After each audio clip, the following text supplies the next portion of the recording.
So you probably remember a few weeks ago when I planted some seeds for some herbs that I'm going to grow this summer. Well, here's the results so far. So you can see my seeds have been growing into some nice, lovely herbs. Well, it's into May now, so it's time to think about getting ready to plant them. Right? So where are we going to plant our herbs? If you have a garden, that's great. And I like to plant herbs in my garden. I also have some planters, little plastic plant pots, that I'd like to put some herbs in there too, to keep them nice close to the house for easy access. So we're going to look at what we need to do to set up our garden and our plant pots.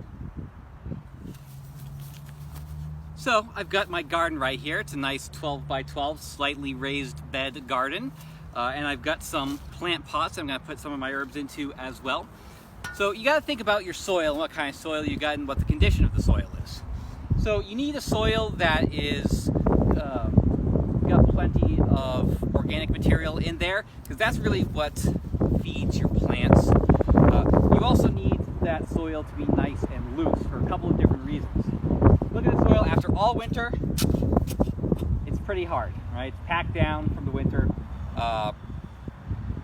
You need to loosen up that soil, because that's going to let the water in. It's going to let the roots grow into the soil easier. And the water needs to get to those roots so the plant can absorb the water so it can grow. So there's a few things you can do to improve your soil if you don't have enough organic material in there. You can put more organic material in there. Compost, a lot of people put compost in there. I put a whole bunch of compost in here in the past.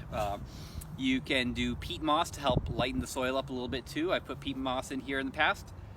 Some people like to put manure in the gardens. It works. It smells a little bit, but it works. And then you need to loosen that up and mix everything up. You can do it with a shovel, but that's a lot of work. If you know somebody with a rototiller, that's a much easier way to do it. And that's what I'm going to do. So let's watch how we rototill.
Well, I know as a Cub Scout, you're probably not going to be tilling the garden yourself.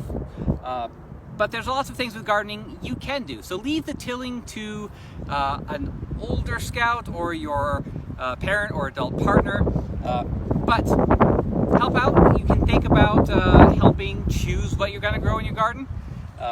You can help plant the garden, weed the garden, and then harvest your herbs, vegetables, whatever it is you happen to grow. Now, as a Cub Scout, you definitely can do a plant pot.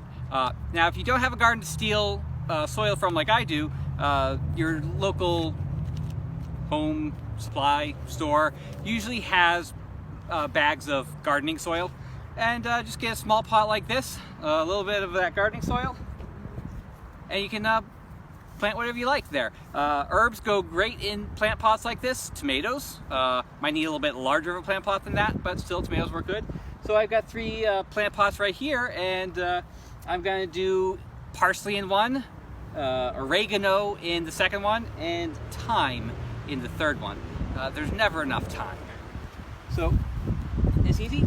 So if you're just growing them straight from seeds, you plant seeds as directed in your seed packet. If you already started them, well, you've already got a nice little pot like this, and it makes planting them really easy.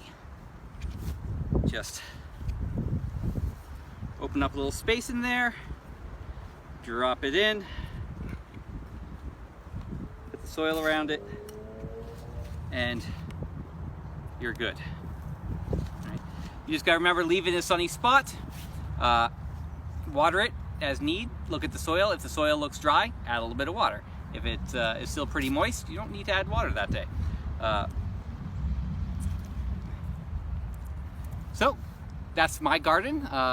I hope you have some good luck planting your gardens this year. And if you're doing plant pots, good luck with those.